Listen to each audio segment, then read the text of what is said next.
I was sitting at my desk, surrounded by blueprints and zoning regulations, when the email notification popped up. It was a routine check of our joint account, something I did every month to ensure everything was in order. But this time, something was off. A series of transactions, all substantial, were listed under Nate's name. They were not the usual grocery or utility payments. Instead, they were payments to a name I didn't recognize, and they had been going on for months. My name is Alara, and I'm an urban planner.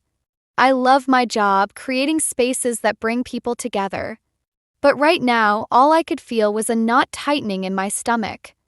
Nate and I had always been open about our finances, or so I thought. This discovery felt like a crack in the foundation of my life, threatening to crumble everything I'd worked so hard to build.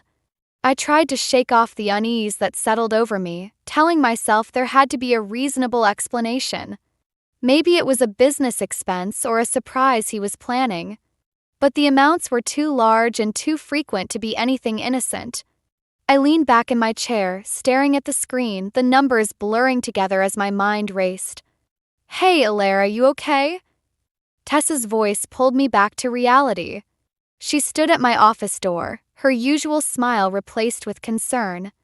"Yeah, just a bit distracted," I replied, trying to sound casual. But Tessa knew me too well to be fooled.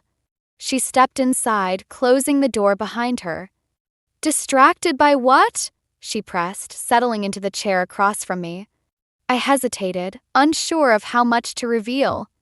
But Tessa had been my rock through so many storms. "It's Nate. I found some transactions on our account. They don't make sense." Her eyebrows shot up. "Have you talked to him about it?" "Not yet. I don't want to jump to conclusions," I said, though even as the words left my mouth, I knew they were a flimsy excuse. Tessa nodded, her eyes thoughtful. "Well, maybe it's nothing. But if it's bothering you, you should ask him." I nodded, though the idea of confronting Nate filled me with a sense of dread. What if it was something serious? What if it was the beginning of an unraveling I wasn't prepared to face? Later that evening, I sat across from Nate at the dinner table, the usual comfort of our shared meal tainted by the questions swirling in my mind. He was talking about his day, something about a project deadline, but I barely heard him. I was too focused on the way he avoided eye contact, the slight tension in his shoulders. "Nate," I interrupted, my voice firmer than I felt. "I noticed some transactions on our account. They're pretty significant." He paused, fork halfway to his mouth. "Oh, those. Yeah, I meant to tell you. It's just some investments I've been making." Investments. The word hung between us, heavy and unsatisfying. "Investments," I echoed, trying to keep my tone even. He nodded too quickly. "Yeah, just trying to build something for our future." I wanted to believe him desperately. But there was something in his eyes, a flicker of something that made my skin prickle with unease. "Can you show me the details? I'd love to know more about it." He hesitated just for a moment, but it was enough. "Sure, I'll show you later. It's all pretty boring stuff." I forced a smile, though my mind was screaming. Later. It was always later. And I couldn't shake the feeling that later would never come. That night, as I lay in bed beside him, listening to his steady breathing, I knew I couldn't let it go. This wasn't just about money. It was about trust, and the gnawing fear that there was more beneath the surface than I dared to imagine. I decided then that I needed to know the truth, no matter the cost. As I drifted into a restless sleep, I resolved to dig deeper, to uncover whatever secrets Nate was hiding. Because if I didn't, I feared I might lose everything I held dear. The next morning, I woke with a sense of determination. I would find out what was going on, and I wouldn't stop until I had answers. Little did I know, this was just the beginning of a journey that would change everything I thought I knew about my life and the man I loved. The morning after my discovery, I found myself at Lorraine's doorstep, clutching a tray of muffins as a peace offering. Lorraine had always been warm, treating me like her own daughter. But lately, she'd been distant, her calls less frequent, her hugs less tight. I needed to know if she had noticed anything strange about Nate, too. Lorraine opened the door, surprise flickering across her face before she pulled me into a hug. It was warm, but there was a hesitation I couldn't ignore. "Alara, what a lovely surprise," she said, ushering me inside. The house smelled of lavender and fresh coffee, a comforting mix that reminded me of simpler times. We settled in her cozy kitchen, and I watched her pour coffee into two mismatched mugs. "How are things with you and Nate?" she asked, her tone casual but her eyes sharp. I hesitated, unsure of how much to reveal. "We're working through some things," I said, choosing my words carefully. "Have you noticed anything different about him lately?" Lorraine's hand paused mid-pour, a slight tremor that spoke volumes. "He's been busy, I suppose. The work can be demanding." There it was again, that hint of something unsaid. "He's been making some big financial decisions," I said, trying to gauge her reaction. She nodded too quickly. "Nate's always been ambitious. I'm sure he has a plan." A plan. I wanted to believe that, but the doubt gnawed at me. "I just wish he'd talk to me about it," I admitted, my voice softer. Lorraine reached across the table, her hand warm on mine. "Men can be foolish sometimes, Alara. But Nate loves you. I'm sure he'll come around." I wanted to believe her, but the uncertainty lingered. As I left her house, I couldn't shake the feeling that Lorraine knew more than she was letting on. Her words were reassuring, but the tension in her eyes told a different story. Back at home, I found Nate in his office, his brow furrowed in concentration as he typed away. I watched him for a moment, trying to reconcile the man I loved with the stranger he seemed to be becoming. "Nate!" I called softly, stepping into the room. He looked up, a smile that didn't quite reach his eyes. "Hey, everything okay?" I nodded, though my heart was pounding. "I went to see your mom today." His fingers paused over the keyboard, a flicker of something unreadable crossing his face. "Oh? How is she?" "She's good. We talked about you." I watched him carefully, hoping for a sign, anything that would make sense of the knots in my stomach. Nate leaned back in his chair, his expression guarded. "And she said you've been busy.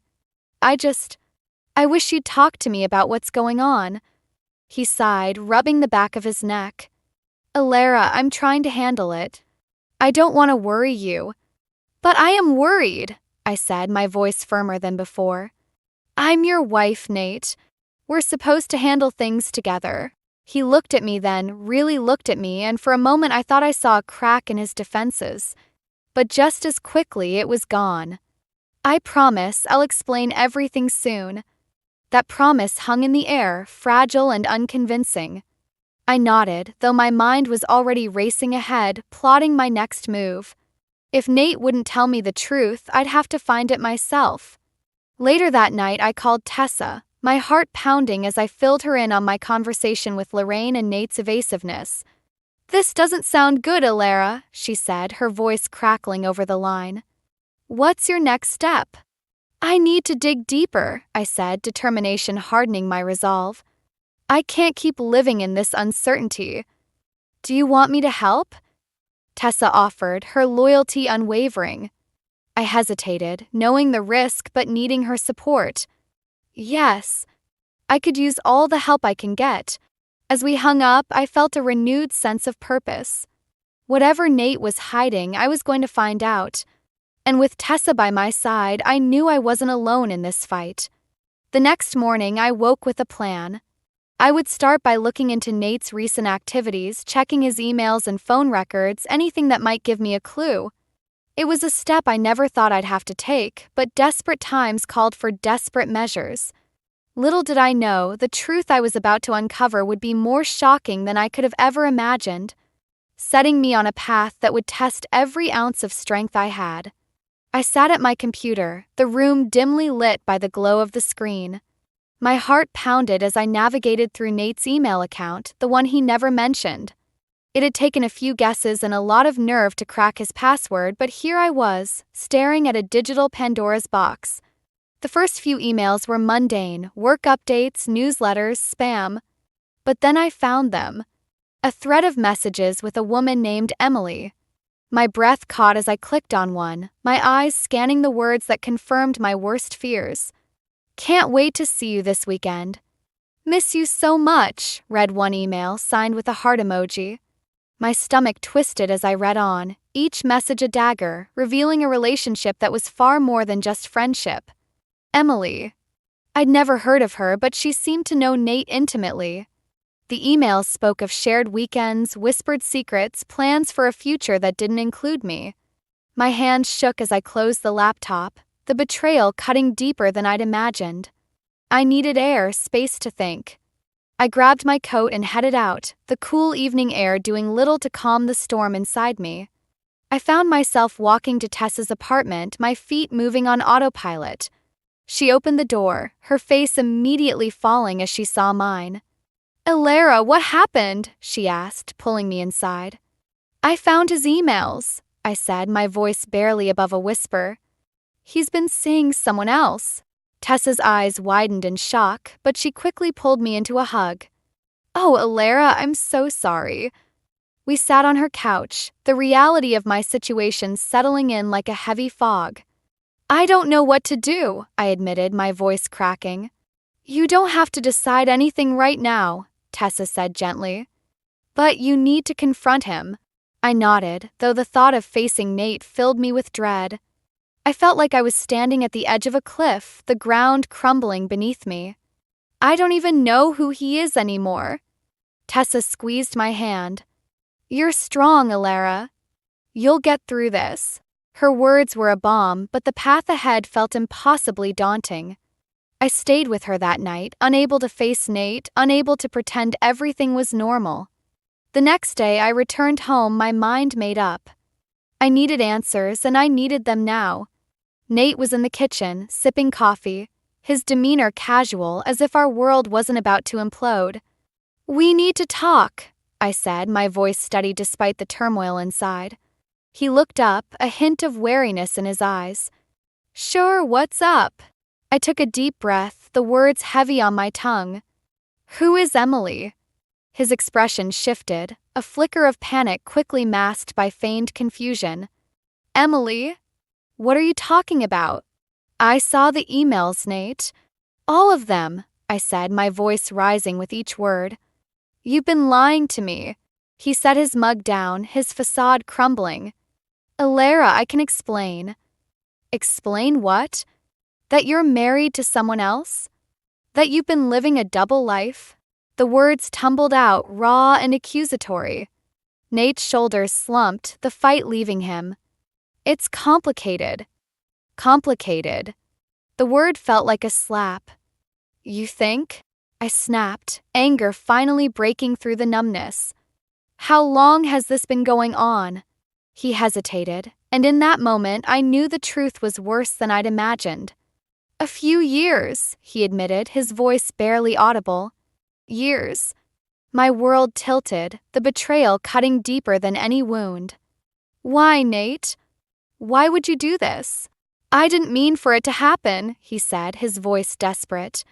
"I was in a bad place, and—" I cut him off, unable to hear more excuses. "You've been lying to me, to your family. How could you?" He reached for me, but I stepped back, the distance between us suddenly insurmountable. "I'm sorry, Alara. I never wanted to hurt you." The apology felt hollow, a bandage on a gaping wound. "I need time," I said, my voice breaking. "I can't do this right now." I turned and walked away, the weight of his betrayal pressing down on me. As I left the house, I realized that justice and revenge were no longer abstract concepts. They were my reality, and I was determined to find a way to reclaim my life from the wreckage Nate had left behind. I returned to work, trying to bury myself in the comforting chaos of urban planning. But the betrayal lingered like a shadow, seeping into every corner of my mind. My colleagues noticed my distraction, but I brushed off their concern with forced smiles and half-hearted reassurances. The project I was working on, a new community park, had been my passion for months. It was supposed to be a place of connection and joy, a symbol of hope. But now it felt like just another task on a never-ending list, overshadowed by the turmoil in my personal life. One afternoon, as I was reviewing plans, my phone buzzed. It was Lorraine. Her voice was strained, a hint of something urgent beneath her usual calm. "Alara, can we meet?" she asked, skipping the pleasantries. "Of course," I replied, sensing the weight in her words. "Is everything okay?" She hesitated, and that pause spoke volumes. "I'll explain when we meet. Can you come over later?" I agreed, my curiosity piqued and my anxiety rising. What could be so important that she couldn't tell me over the phone? When I arrived at Lorraine's, she greeted me with a tight smile. We settled in her living room, the air thick with unspoken words. "I've been doing some thinking," she began, her hands clasped tightly in her lap. "About Nate and everything that's happened." I nodded, urging her to continue. "And I've been supporting him financially," she confessed, her voice barely above a whisper. "He told me it was for you, for your career." Her words hit me like a punch to the gut. "For me?" I echoed, disbelief coloring my voice. She nodded, her eyes filled with regret. "I thought I was helping, but now I'm not so sure." The room seemed to close in around me, the implications of her revelation settling heavily on my shoulders. Nate had not only betrayed me but had used Lorraine's generosity to cover his tracks. "I'm so sorry, Alara," Lorraine said, her voice breaking. "I didn't know." I reached out, squeezing her hand. "It's not your fault. He's been lying to both of us." We sat in silence, the weight of our shared betrayal hanging between us. It was a turning point, a moment that forced me to reevaluate everything I thought I knew about Nate and our marriage. "I need to confront him," I said finally, determination hardening my resolve. "I can't let this continue." Lorraine nodded, her expression fierce. "And I'll be right there with you. We deserve answers." As I left her house, a plan began to form. I would gather more evidence, confront Nate with the truth, and demand accountability. It was time to take control of my life, to stop being the victim of his deceit. The following days were a blur of activity.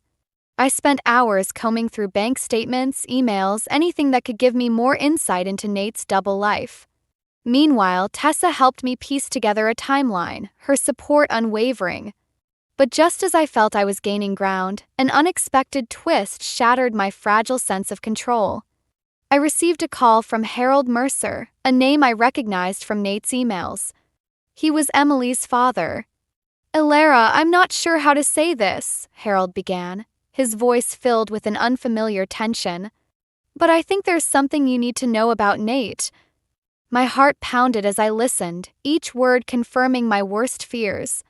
Nate had married Emily under false pretenses, using Lorraine's money to fund a life I knew nothing about. "Why are you telling me this now?" I asked, struggling to keep my voice steady. "Because Emily passed away recently," Harold said, grief threading through his words. "And I found some documents that didn't add up. Nate's been lying to us too." The revelation hit me like a tidal wave, the magnitude of Nate's betrayal more profound than I'd imagined. I thanked Harold, promising to keep in touch, though my mind was already spinning with the implications. This new information shifted everything. Nate's deceit was deeper and more calculated than I'd realized, affecting not just me but another family. The stakes were higher, the need for justice more urgent. I met with Lorraine and Tessa that evening, sharing what I'd learned. Together, we devised a plan to confront Nate, to hold him accountable for the web of lies he'd spun. As I prepared for the confrontation, I felt a shift within me. The desire for revenge was tempered by a deeper need for justice, not just for myself but for everyone Nate had hurt. It was time to face him, to demand the truth, and to reclaim my life from the chaos he'd created. The day of the funeral arrived, a somber occasion clouded by the storm of revelations and deceit.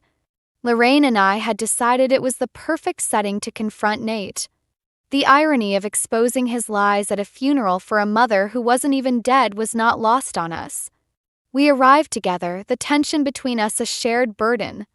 Lorraine's face was set in determination, her usual warmth replaced by a steely resolve. I felt the same fire burning within me, fueled by the need for justice and the desire to reclaim control over my life. The Mercers were there, Harold and Diana, dressed in black, their faces etched with grief. I couldn't help but feel a pang of sympathy for them, unwitting victims of Nate's web of lies. As we entered the hall, Nate spotted us. For a moment, I saw a flicker of panic in his eyes before he masked it with a smile. He approached us, his demeanor as charming as ever, but I could see the cracks beneath the surface. "Lorraine, Alara, I'm glad you could make it," he said, his voice smooth but lacking sincerity. Lorraine didn't waste any time. "We need to talk, Nate. Now." He glanced around, the tension between us palpable. "Can it wait? This isn't the time or place." I stepped forward, my voice steady despite the turmoil inside. "No, Nate. I can't wait." Reluctantly, he led us to a quieter corner, away from the mourners. The moment we were out of earshot, Lorraine turned on him, her voice low and fierce. "How could you do this, Nate? To us, to them." He opened his mouth, but no excuse came. Instead, he looked at me, his eyes pleading. "Alara, I'm sorry. I never wanted it to go this far." "Sorry doesn't fix this," I said, my voice breaking. "You've lied to everyone. You've used your mother's money to fund a life I knew nothing about." Nate ran a hand through his hair, frustration etched on his face. "I was in over my head. I thought I could fix it before anyone found out." Lorraine shook her head, disappointment heavy in her gaze. "You've hurt so many people, Nate. This isn't something you can just fix." The conversation was interrupted by Harold's approach, his expression a mix of sorrow and anger. "What's going on here?" I hesitated, unsure of how to explain without causing more pain. But Lorraine stepped in, her voice gentle but firm. "Harold, there's something you need to know about Nate." As she spoke, revealing the truth of Nate's deceit, I watched Harold's face shift from confusion to disbelief. Diana joined us, her eyes wide with shock as the reality of Nate's betrayal sank in. Nate's shoulders slumped, the weight of his actions finally crashing down on him. "I never meant for any of this to happen," he said, his voice barely a whisper. Harold's response was cold, his words cutting through the air like a knife. "You've torn our family apart, Nate. How could you?" Confrontation left Nate reeling, his charm stripped away to reveal a man lost in his own lies. As he stood there, exposed and vulnerable, I realized that my desire for revenge had been replaced by a need for closure, for healing. But just as I thought the worst was over, an unexpected twist shattered any illusion of resolution. Diana turned to me, her voice trembling with a new revelation. "Alara, there's something else. Emily was pregnant when she passed." The words hung in the air, a new layer of betrayal that took my breath away. Nate had not only deceived us but had left a child without a father, a family without answers. I looked at Nate, my heart aching with a mix of anger and pity. "What have you done?" I asked, my voice raw with emotion. He couldn't meet my gaze, his silence a confirmation of his guilt. The situation had spiraled beyond anything I could have imagined, leaving me questioning everything I thought I knew about justice and revenge. As we left the hall, I felt Lorraine's hand on my shoulder, her presence a comforting anchor in the chaos. "We'll get through this, Alara," she said softly, her words a promise of solidarity. In that moment, I understood that justice wasn't just about retribution. It was about finding strength in the face of betrayal, about rebuilding from the ashes of trust. And as I walked away from the wreckage of Nate's lies, I knew I had the support I needed to face whatever came next. The aftermath of the funeral confrontation left me feeling hollow, as if the ground beneath me had vanished. The revelation of Emily's pregnancy was a blow I hadn't anticipated, a twist that made Nate's betrayal even more monstrous. How could I have been so blind to the man I thought I knew? Back at home, the silence was deafening. Nate had left, his absence a gaping void in the house we had shared. I wandered from room to room, each space filled with memories that now felt tainted. My mind was a storm of anger, hurt, and confusion, each emotion crashing into the next. I found myself in the kitchen, staring at the table where we'd shared countless meals. The weight of everything pressed down on me, and I sank into a chair, my head in my hands. How had it come to this? How had my life unraveled so completely? The doorbell rang, jolting me from my thoughts. I opened the door to find Tessa, her expression a mix of concern and determination. She stepped inside, pulling me into a hug that I didn't know I needed until that moment.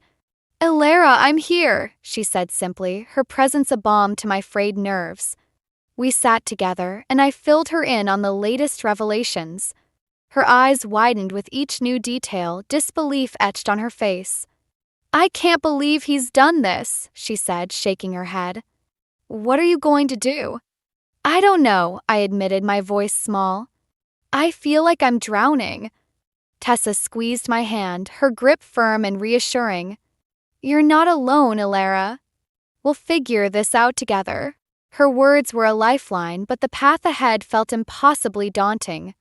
As we talked, I realized that my desire for revenge had given way to a deeper need for justice. Not just for myself, but for Emily and her unborn child. But just as I thought I was beginning to find my footing, another twist sent me spiraling. My phone buzzed with a message from Lorraine, her words a fresh blow to my fragile sense of stability. "Elara, I've just received some legal papers. Nate's trying to access my accounts," the message read. I stared at the screen, disbelief turning to anger. Even now, Nate was still trying to manipulate and deceive, his desperation driving him to new lows. It was a stark reminder of just how far he'd fallen, and how far I still had to go to protect myself and those around me. I called Lorraine, my voice shaking with a mix of anger and determination. "We need to stop him, Lorraine. He can't keep getting away with this." She agreed, her voice steady despite the turmoil. "I'll do whatever it takes to protect us, Elara. We'll get through this." As I hung up, I felt a renewed sense of purpose. I couldn't let Nate continue to wreak havoc on our lives. It was time to take decisive action, to ensure that he faced the consequences of his actions. The next few days were a blur of legal consultations and strategy sessions with Lorraine and Tessa. We gathered evidence, prepared statements, and fortified our defenses against Nate's attempts to further manipulate the situation. But as we worked, the weight of everything began to take its toll. I was exhausted, both physically and emotionally, the constant stress leaving me feeling frayed at the edges. Every time I thought I was making progress, another complication would arise, threatening to undo everything. One evening, as I sat alone in my living room, the enormity of it all crashed over me. I felt like I was fighting a battle I couldn't win, the odds stacked against me at every turn. The idea of justice felt like a distant dream, overshadowed by the relentless reality of Nate's deceit. In that moment, I realized I was at my lowest point. The path to reclaiming my life seemed impossibly long, the obstacles insurmountable. But even as despair threatened to overwhelm me, a small voice inside reminded me of the strength I'd found in Lorraine, Tessa, and even myself. I took a deep breath, the air filling my lungs with renewed resolve. I couldn't give up, not now. I had to keep fighting, not just for myself, but for everyone Nate had hurt. It was time to turn the tide, to reclaim my life from the chaos and find a way forward. With that thought, I rose from the couch, determination hardening my resolve. I didn't know what the future held, but I knew one thing for certain. I wouldn't let Nate's lies define me. I was stronger than this, and I would find a way to rise above it all. The day I discovered I was pregnant was a storm of emotions. I stood in the bathroom, staring at the positive test, my mind racing. The revelation was both a blessing and a burden, a new life amidst the chaos Nate had created. Forced me to reevaluate everything, to consider not just my future but that of my unborn child. I knew I had to confront Nate one last time, not just for me but for the life growing inside me. The thought of my child being dragged into his web of deceit was unbearable. I needed to ensure that Nate faced the consequences of his actions, not just for the past but for the future. With Lorraine and Tessa by my side, we arranged to meet Nate at a neutral location, a park we'd once loved, now a battlefield for truth. As we arrived, the air was thick with tension, the weight of what was to come pressing down on us. Nate was already there, pacing nervously, his usual confidence replaced by a palpable anxiety. As we approached, he stopped, his eyes flicking between us, searching for answers in our expressions. "Alara, what's this about?" he asked, trying to maintain a veneer of calm. I took a deep breath, the gravity of the moment settling over me. "We need to talk, Nate. About everything." His gaze shifted to Lorraine, then Tessa, a flicker of fear in his eyes. "I've already explained. I was desperate. I didn't mean for things to get out of hand. Desperate." Lorraine's voice was sharp, cutting through the air. "You used me, Nate. You lied to everyone." Nate's eyes pleaded with her, but Lorraine's expression was steely, unmoved by his charm. "I thought I could fix it," he said, his voice cracking. I stepped forward, my resolve unwavering. "You can't fix this, Nate. You've hurt too many people." He looked at me, his eyes searching mine for a hint of forgiveness. "Alara, please. I love you. I never wanted to lose you." The words hung between us, but they felt hollow, a last-ditch effort to salvage something from the wreckage. "Love isn't enough, Nate. Not when it's built on lies." The silence stretched, heavy with unspoken truths. I could see the wheels turning in Nate's mind, the realization that his charm and excuses would no longer save him. Then, in a move I hadn't anticipated, Nate turned to Lorraine, desperation coloring his voice. "Mom, you know I didn't mean to hurt you. I was just trying to help Alara." Lorraine's expression softened, but only slightly. "I believed in you, Nate. But you need to take responsibility." Confrontation was reaching its peak, the tension crackling like electricity. I knew it was time to reveal my final card, the one thing that changed everything. "I'm pregnant, Nate," I said, my voice steady despite the storm inside. "And I won't let our child be part of this mess." His face blanched, the color draining as the weight of my words hit him. "Pregnant?" he echoed, disbelief mingling with something akin to fear. "Yes," I confirmed, my hand instinctively resting on my stomach. "This changes everything." The revelation shifted the dynamic, adding a new layer of complexity to the confrontation. Nate's eyes darted between us, the reality of the situation sinking in. "I want to be there for you, for our child," he said, his voice tinged with desperation. I shook my head, the decision already made. "You need to prove you can change, Nate. Until then, I can't trust you." The words were a final blow, the culmination of everything we'd been through. Nate's shoulders slumped, the fight leaving him as the reality of his actions settled over him. As we stood there, the core themes of justice and protection came into sharp focus. It wasn't just about revenge, it was about ensuring a safe future for my child, about breaking free from the cycle of deceit. With Lorraine and Tessa beside me, I knew I wasn't alone. Together, we'd face whatever came next, armed with the knowledge that we'd done everything we could to seek justice and protect those we loved. As we turned to leave, I felt a sense of closure, a glimmer of hope amidst the chaos. Path ahead was uncertain, but I was ready to face it, determined to build a life grounded in truth and resilience.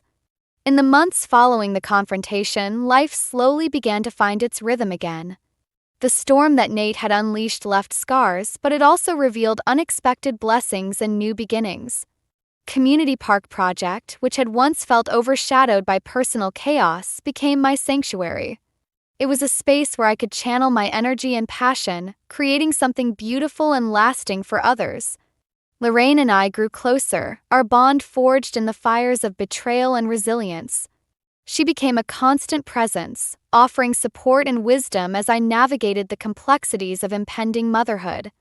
Together, we found strength in each other, a newfound family built on honesty and shared experiences. One afternoon, as we sat together in the park, Lorraine turned to me, her expression thoughtful.